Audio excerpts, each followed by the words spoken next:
بسم اللہ الرحمن الرحیم۔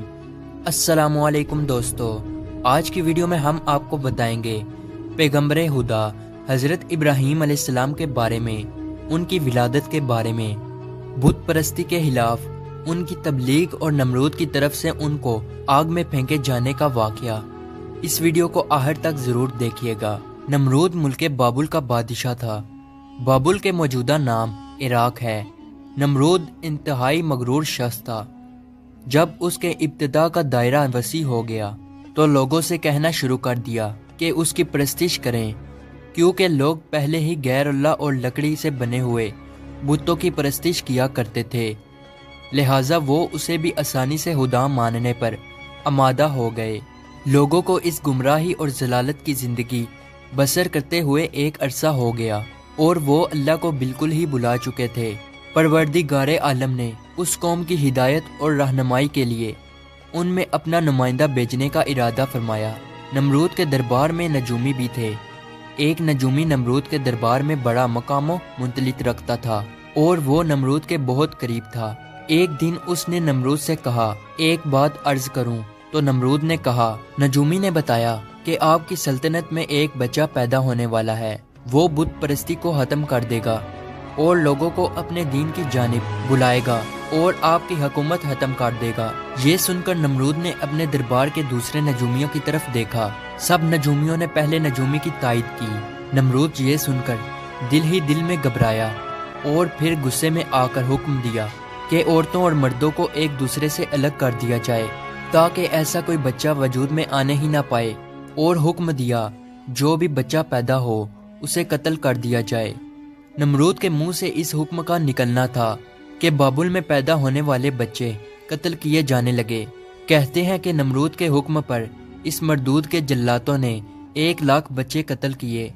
نادان نمرود یہ سمجھتا تھا کہ حیلوں سے وہ خدا تعالیٰ کے ارادے کے آگے باندھ سکے گا۔ اسی ملک بابل میں ایک خاتون تھی جن کا نام تاریخ نے نونا بتایا ہے۔ نونا اس وقت حاملہ تھی، لیکن ان کے حمل کے اثار کو اللہ نے چھپا دیا۔ جب ان کے بچے کی پیدائش کا وقت آیا تو وہ نمرود کے خوف سے شہر سے باہر چلی گئی اور وہاں پہاڑ کے ایک غار میں پناہ لے لی۔ انہوں نے اپنے بچے کو اسی غار میں جنم دیا اور پھر بچے کو لٹا کر پھر خدا سے دعا کی، اے خدا، میں اپنے جگر کے ٹوٹے کو اس غار میں لٹا کر جا رہی ہوں، ان ظالموں سے تو ہی اس کو بچانا جو معصوموں کے خون کے پیاسے ہیں۔ پھر انہوں نے بچے کو بوسہ دیا اور غار کے تہہ خانے کو پتھروں سے بند کر دیا اور واپس شہر کو لوٹ گئی۔ جب دوسرے دن غار میں اپنے بچے کو دیکھنے آئی تو دیکھا ان کا بچہ انگوٹھا چوس رہا ہے۔ اس بچے کے انگوٹھے سے دودھ جاری تھا۔ یہ بچہ کوئی اور نہیں بلکہ حضرت ابراہیم علیہ السلام تھے۔ اللہ رب العزت نے حضرت ابراہیم علیہ السلام کے انگوٹھے میں دودھ پیدا کر دیا تھا اور یوں حضرت ابراہیم علیہ السلام کو غذا پہنچتی رہی۔ اس غذا سے حضرت ابراہیم علیہ السلام دن میں اتنا بڑھتے تھے کہ جہاں ایک عام بچہ مہینے میں بڑھتا ہے۔ آپ علیہ السلام کی ماں آپ کو دیکھنے کی غرض سے روزانہ غار میں آتی۔ جب آپ علیہ السلام کی عمر 2 سال ہو گئی تو وہ باتیں کرنے لگے، اور جب آپ کی عمر 7 سال کو پہنچی تو آپ کی والدہ نے بڑی بڑی باتیں اور اخلاق سکھانے لگی، کمزوروں کی مدد کرنا اور اللہ رب العزت کے گزرے ہوئے پیغمبروں کے واقعات سنایا کرتی۔ مگر انہیں کیا معلوم تھا کہ وہ جس بچے کی تعلیم اور تربیت میں لگی ہوئی ہیں وہ خود ہی ایک پیغمبر ہیں۔ آپ علیہ السلام نے اپنی زندگی کے 13 سال اسی غار میں گزارے۔ انہوں نے ایک دن اپنی ماں سے کہا، ماں، مجھے بھی اپنے ساتھ شہر لے چلیں۔ ماں نے جواب دیا، بیٹا، شہر میں تمہارے لیے خطرہ ہے۔ اس لیے حضرت ابراہیم علیہ السلام رات کو اس غار سے نکل کر شہر میں داخل ہوئے۔ حضرت ابراہیم علیہ السلام کا ایک چچا تھا جن کا نام آزر تھا۔ یہاں پہ ایک نکتے کی وضاحت کرتا چلوں تو رات میں آزر کو حضرت ابراہیم علیہ السلام کا چچا کہا گیا ہے، جبکہ ان کے والد کا نام طارق تھا۔ قرآن مجید میں ان کے والد کا نام آزر کہا گیا ہے۔ بہت سے علماء کا اجماع ہے کہ آزر حضرت ابراہیم علیہ السلام کا باپ نہ تھا بلکہ ان کے والد طارق تھے اور وہ مسلمان تھے۔ ارباب نسب کا بھی اسی پر اتفاق ہے کہ حضرت ابراہیم علیہ السلام کے والد تارک تھے، لہٰذا قرآن مجید اور اکثر حدیثوں میں جو آزر کو باپ کہا گیا ہے وہ مجاز کے طور پر ہے، کیونکہ وہ حضرت علیہ السلام کا چچا تھا، اور عرب میں یہ رواج ہے کہ چچا کو باپ کہتے ہیں۔ یا یہ بھی ہو سکتا ہے کہ وہ آپ کا چچا ہی رہا ہو اور تارک کی وفات کے بعد ان کی والدہ سے عقد کیا ہو اور آپ کی تربیت کی ہو، اسی سبب سے اس کو باپ کہا گیا ہے۔ آزر مٹی، پتھر، لکڑی کے بت بناتا، ان کو خود پوجتا اور لوگوں کے ہاتھوں فروخت کراتا تھا۔ اس طرح اس کا کاروبار بہت پھیلا ہوا تھا۔ آزر کے بیٹے بھی بت فروشی کرتے تھے۔ جب حضرت ابراہیم علیہ السلام غار سے نکل کر شہر میں گئے اور اپنے چچا آزر کے پاس پہنچے تو آزر نے حضرت ابراہیم علیہ السلام کو بھی اپنے بیٹوں کے ساتھ بت بیچنے کے لیے بھیج دیا۔ حضرت ابراہیم علیہ السلام نے بتوں کے گلے میں رسی باندھی اور انہیں زمین پر گھسیٹتے ہوئے لے گئے، جس سے وہ مٹی، کیچڑ اور کوڑا کرکٹ سے آلودہ ہو گئے۔ پھر آواز لگائی، اے لوگو، آؤ اور مجھ سے وہ بت خریدو جو بے جان ہے، عقل و ہوش سے خالی ہیں اور کوئی نفع یا نقصان نہیں پہنچا سکتے۔ بتوں کے ساتھ حضرت ابراہیم علیہ السلام کا یہ سلوک بت پرستوں کی نظر میں بے حد توہین آمیز تھا۔ پھر بات یہاں تک آ پہنچی، آزر نے حضرت ابراہیم علیہ السلام کو اس بارے میں نصیحت کی۔ ایک دن حضرت ابراہیم علیہ السلام نے اپنے چچا سے پوچھا، چچا جان، آپ لکڑی اور مٹی کے بت بناتے ہیں جو نہ بول سکتے ہیں، نہ سن سکتے ہیں، نہ آپ کو کوئی نفع یا نقصان پہنچا سکتے ہیں۔ آزر نے چونک کر پوچھا، کیا تم ہمارے خداؤں کے مخالف ہو؟ دیکھو، آئندہ اس طرح کی بات زبان پر نہ لانا، ورنہ تمہیں سزا ہوگی۔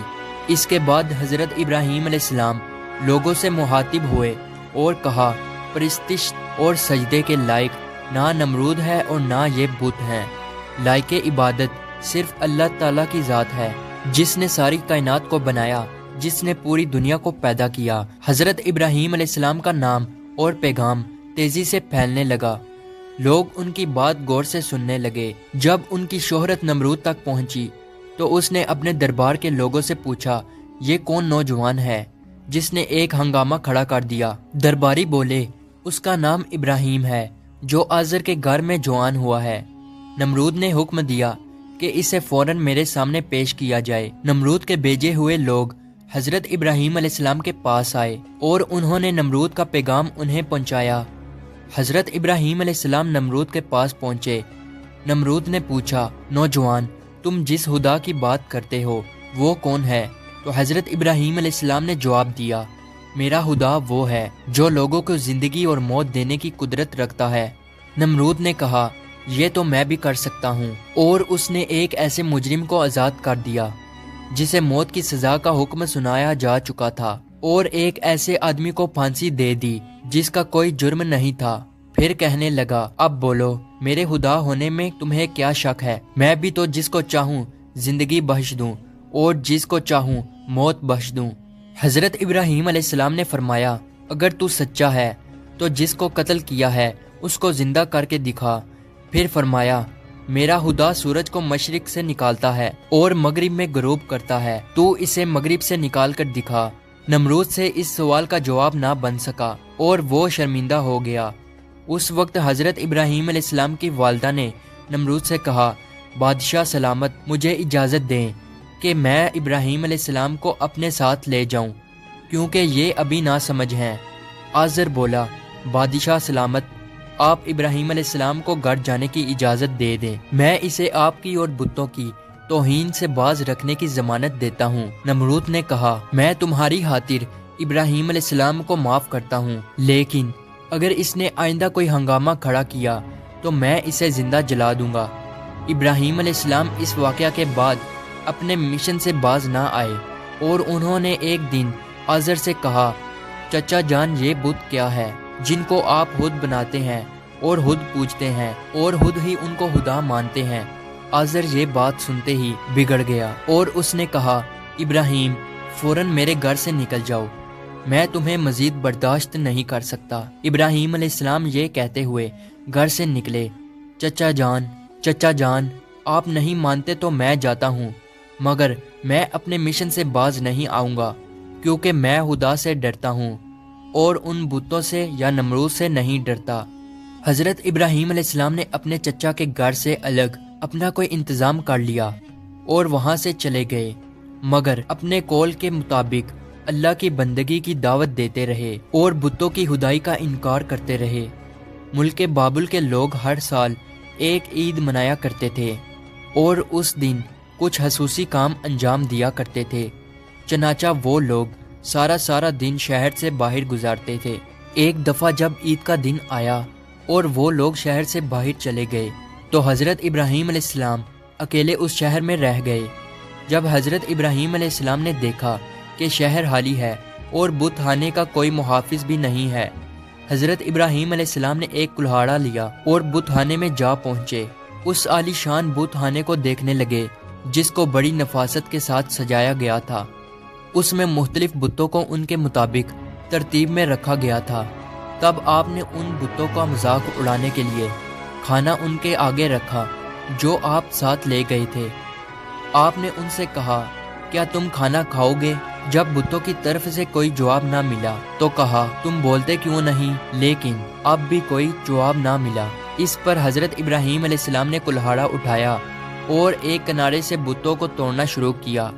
سارے بت چکنا چور کر دیے۔ آخر میں سب سے بڑے بت کے کندھے پر کلہاڑا رکھا اور بت خانے سے چلے گئے۔ جب شہر کے لوگ واپس لوٹے تو اپنے بت خانے میں گئے۔ وہاں جو ان کے بتوں کا حشر تھا، یہ دیکھ کر وہ بہت حیران اور پریشان ہو گئے۔ لوگ سوچ میں مبتلا تھے کہ یہ سب کچھ کس نے کیا ہے۔ سب لوگوں کی زبان پر ایک ہی الفاظ تھا کہ کس نے ہمارے خداؤں کے ساتھ ایسا سلوک کیا ہے۔ بعض لوگوں نے کہا، ہم نے ایک نوجوان کو بتوں کی برائی بیان کرتے ہوئے سنا ہے کہ جس کا نام ابراہیم ہے، وہ بتوں کی عبادت کو بے عقلی کا کام سمجھتا ہے اور اس نے ہمیں لعنت ملامت بھی کی تھی، اس لیے ممکن ہے کہ یہ کام اس نے ہی کیا ہو۔ اس طرح حضرت ابراہیم علیہ السلام پر شک ظاہر کرنے کے بعد ان پر ایک مقدمہ چلا۔ انہوں نے حضرت ابراہیم علیہ السلام سے پوچھا، کیا ہمارے خداؤں کے ساتھ یہ سلوک تم نے کیا ہے؟ تو حضرت ابراہیم علیہ السلام نے بڑے اطمینان سے جواب دیا، یہ بات اس بڑے بت سے پوچھو کہ جس کے کندھے پر کلہاڑا ہے۔ اس شخص نے کہا، وہ تو بول نہیں سکتا۔ حضرت ابراہیم علیہ السلام نے جواب دیا، جی ہاں، بولنا تو دور کی بات ہے، اگر اس کی آنکھ پر کوئی مکھی بھی بیٹھ جائے تو یہ اسے بھی اڑا نہیں سکتا، بھلا دوسرے کو کوئی نفع یا نقصان کیا پہنچائے گا؟ مگر تعجب کی بات یہ ہے کہ تم لوگ پھر بھی اس مجبور لاچار کو خدا مانتے ہو، اس کو سجدہ کرتے ہو اور اس کی پوجا کرتے ہو۔ بس نہیں کرتے ہو تو اس خدا کی عبادت جس نے ساری کائنات کو پیدا کیا اور جو ہر چیز پر قدرت رکھتا ہے۔ لوگوں نے حضرت ابراہیم علیہ السلام کی باتیں بڑے غور سے سنی اور سوچنے لگ گئے کہ واقعی ہی نوجوان سچ کہتا ہے۔ سچ مچ لکڑی، مٹی اور پتھر کی مورتیوں میں کیا طاقت ہے، لیکن ایک آدمی کے دل پر آپ علیہ السلام کی باتوں کا الٹا ہی اثر ہوا۔ وہ بولا کہ ہمارے خداؤں کا ستیہ ناش تم نے ہی کیا ہے، اور اگر تمہیں چھوڑ دیا جائے، آج تم نے ہمارے بتوں کو توڑا ہے، کل ہمارا بت خانہ ہی توڑ ڈالو گے، اس لیے تم جیسے انسان کو زندہ نہیں چھوڑا جا سکتا۔ تو لوگ اس وقت وہاں موجود تھے تو وہ یہ سب کچھ سن رہے تھے۔ یہ شخص نمرود کا بھیجا ہوا جج تھا۔ لوگ کھڑے اس بات کا انتظار کر رہے تھے کہ دیکھیں نوجوان کے لیے کیا سزا تجویز کی جاتی ہے۔ اس سزا کو سننے کے لیے انہیں زیادہ انتظار نہ کرنا پڑا۔ جج بولا، ابراہیم، تمہارے اس جرم کی سزا یہ ہے کہ تمہیں زندہ جلا دیا جائے گا اور تمہاری خاک ہوا میں اڑا دی جائے گی۔ ابراہیم علیہ السلام نے کہا، میں تمہارے اس فیصلے سے نہیں ڈرتا۔ زندگی اور موت کا مالک میرا اللہ ہے۔ میں جو کچھ کہہ رہا ہوں وہ حق ہے اور میرا اللہ سن رہا ہے۔ جج نے حضرت ابراہیم علیہ السلام کو جو فیصلہ سنایا، نمرود نے اس پر عمل درآمد کرنے کے لیے فوراً تیاری شروع کر دی۔ اس نے اس شہر اور ادھر ادھر کے علاقے میں اعلان کرا دیا، ہمارے بتوں کو توڑنے اور ان کی توہین کرنے والے نوجوان کو زندہ جلانے کے لیے سب لوگ ایندھن اکٹھا کریں۔ ادھر بت خانے کے پجاریوں نے بھی اعلان کیا، جو لوگ اپنی کسی مراد کے پورا ہونے کے لیے ایندھن جمع کریں گے، ان کی مراد پوری ہوگی۔ اس اعلان کو سن کر لوگوں نے زیادہ سے زیادہ ایندھن جمع کرنا شروع کر دیا۔ ادھر شہر کے تمام لوگوں نے لکڑیوں کو اکٹھا کرنا شروع کر دیا۔ ادھر ابراہیم علیہ السلام قید کر لیے گئے۔ لوگوں نے ایندھن کے لیے لکڑیوں کو اکٹھا کر کے ایک جگہ اس کا سٹال لگا دیا۔ اس کے بعد ان لکڑیوں کو آگ لگائی گئی۔ جب شعلے بھڑک اٹھے تو حضرت ابراہیم علیہ السلام کو قید خانے سے نکال کر لایا گیا۔ جب انہیں اس میدان میں لایا گیا جہاں آگ جلائی گئی تھی تو آپ علیہ السلام اس آگ کو دیکھ کر ہنس پڑے۔ حضرت ابراہیم علیہ السلام نے اس اونچے مینار کو بھی دیکھا جو میدان سے کچھ دوری پر تعمیر کیا گیا تھا، جس میں ایک خوبصورت کمرہ تھا جہاں نمرود کے ساتھ اس کے وزیر اور بشیر بیٹھے تھے۔ کہتے ہیں کہ یہ آگ اس قدر شدید تھی کہ اس کے اوپر سے پرندہ گزر نہیں سکتا تھا۔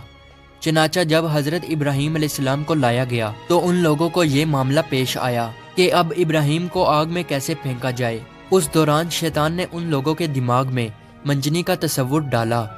حضرت امام جعفری صادق علیہ السلام سے منقول ہے کہ منجنی دنیا میں سب سے پہلے حضرت ابراہیم علیہ السلام کے لیے کوفہ میں کسار نامی ایک نہر کے کنارے بنائی گئی اور وہ قریائے کنتانہ میں بنائی گئی۔ اس منجنی کو شیطان نے بنایا تھا۔ چنانچہ حضرت ابراہیم علیہ السلام کو منجنی کے ذریعے آگ میں پھینک دیا۔ اس وقت آسمان و زمین سے فریاد بلند ہوئی اور کائنات کی ہر ایک شے نے ابراہیم علیہ السلام کی امداد کی خواہش کی۔ زمین نے کہا، پروردگار، مجھ پر سوائے ابراہیم علیہ السلام کے تیری عبادت کرنے والا کوئی اور نہیں ہے، کیا تو راضی ہے کہ لوگ اسے جلا دیں؟ فرشتوں نے کہا، تیرے خلیل ابراہیم علیہ السلام کو لوگ جلاتے ہیں۔ حق تعالیٰ نے فرمایا، اگر مجھ سے وہ مدد طلب کرے گا تو میں یقیناً قبول کروں گا۔ جبرائیل علیہ السلام نے کہا، خداوند، تیرے خلیل حضرت ابراہیم علیہ السلام کے سوا زمین پر تیری عبادت کرنے والا کوئی نہیں ہے۔ تو نے ان کے دشمنوں کو ان پر مسلط کر دیا ہے تاکہ ان کو آگ میں جلا دیں۔ حق تعالیٰ نے فرمایا، خاموش ہو جا، ایسی بات تیرے جیسا بندہ ہی کہہ سکتا ہے جو ڈرتا ہے کہ کوئی امر اس کے قبضہ اختیار سے باہر ہو جائے گا۔ وہ میرا بندہ ہے، جس وقت چاہوں گا اس وقت بچا لوں گا۔ اگر وہ مجھ سے دعا کرے گا تو میں قبول کروں گا۔ پھر ابراہیم علیہ السلام نے اپنے پروردگار سے دعا کی، یا اللہ یا واحد یا من لم یلد ولم یولد ولم یکن لہ کفوا احد نجینی من النار۔ اس وقت جبرائیل علیہ السلام نے حضرت ابراہیم علیہ السلام سے ہوا میں ملاقات کی جبکہ وہ منجنی سے جدا ہو چکے تھے، اور پوچھا کہ اے ابراہیم علیہ السلام، کوئی حاجت مجھ سے ہے؟ آپ علیہ السلام نے فرمایا، تم سے کوئی حاجت نہیں ہے، لیکن عالموں کے پروردگار سے میری حاجت ضرور ہے۔ اس وقت جبرائیل علیہ السلام نے ان کو ایک انگوٹھی دی جس پر نقش تھا، لا الہ الا اللہ محمد الرسول اللہ۔ پھر خدا نے آگ کو وحی کی، کونی برتن یعنی سرد ہو جا۔ اس کے ساتھ ہی آگ سرد ہو گئی اور وہاں جبرائیل علیہ السلام آئے اور آگ کے ساتھ بیٹھ کر گفتگو میں مشغول ہو گئے۔ ان کے چاروں طرف گلو لالا پیدا ہو گئے۔ کہتے ہیں کہ جب آگ جل رہی تھی تب چھپکلی آگ کو پھونکتی تھی اور مینڈک پانی لا کر اس پر پھینکتا تھا تاکہ اس کو بجھا دیں، اور جب خدا نے وحی کی کہ سرد ہو جا، 3 روز تک دنیا کی تمام آگ میں گرمی باقی نہ رہی تھی، اور یوں اللہ تعالیٰ نے اپنے پیغمبر حضرت ابراہیم علیہ السلام کو اتنی بڑی آگ سے محفوظ رکھا۔ یہ سارا معاملہ دیکھنے کے بعد نمرود ابراہیم علیہ السلام کے پاس پہنچا اور بولا، نوجوان، ہمیں تعجب ہے کہ تمہارا حکم آگ پہ چلتا ہے۔ ابراہیم علیہ السلام نے جواب دیا کہ یہ تمام میرے خدا کی قدرت ہے۔ نمرود حضرت ابراہیم علیہ السلام کی گرمت کو تو اپنی آنکھوں سے دیکھ چکا تھا، مگر وہ آپ کی باتوں کو تسلیم کرنے کے لیے پھر بھی تیار نہ ہوا۔ نمرود کو لگا کہ کہیں لوگ حضرت ابراہیم علیہ السلام پر ایمان نہ لے آئیں۔ اس نے فوراً لوگوں کو لالچ دے کر اور کچھ کو ڈرا دمکا کر بہکایا۔ اس واقعہ کے بعد اس نے حکم دیا کہ انہیں شہر بدل کر دیا جائے تاکہ کوئی شخص ان کا پیرو نہ بنے اور ان کا دین اختیار نہ کر سکے۔ حضرت ابراہیم علیہ السلام خود بھی نمرودیوں کے ساتھ ان کے شہر میں رہنے سے خوش نہ تھے، اس لیے وہ شہر چھوڑنے پر آمادہ ہو گئے۔ چنانچہ انہوں نے اپنی بکریاں اکٹھی کی اور انہیں اپنے ساتھ لے کر روانہ ہو گئے، کیونکہ آپ کے پاس بہت بکریاں اور دوسرا سامان بھی تھا، اس لیے نمرود نے حکم دیا کہ یہ سارا سامان ضبط کر لیا جائے۔ حضرت ابراہیم علیہ السلام نے کہا، اگر تم میری بھیڑ بکریاں اور مال لینا چاہتے ہو تو میں نے اس سرزمین میں اپنی جتنی عمر گزار کر یہ بھیڑ بکریاں جمع کی ہیں، تم میری وہ عمر لوٹا دو اور پھر میرا مال ضبط کر لو۔ جب بات بڑکی تو یہ مقدمہ نمرود کے ایک منصف کے پاس پہنچا۔ اس نے فریقین کے بیانات سننے کے بعد فیصلہ حضرت ابراہیم علیہ السلام کے حق میں دے دیا۔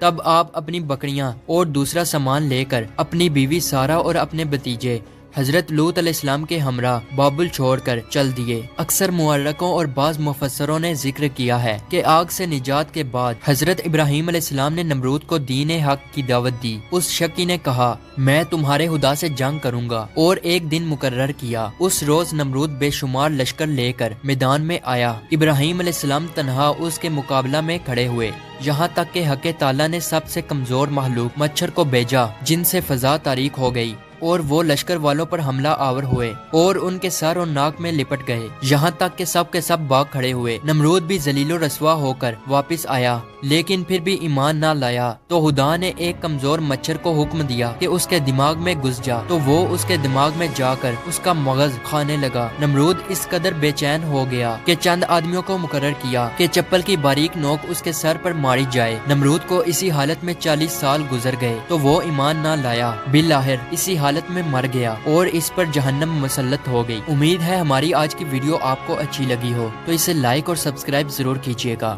ملتے ہیں اگلی ویڈیو میں، تب تک کے لیے اللہ حافظ۔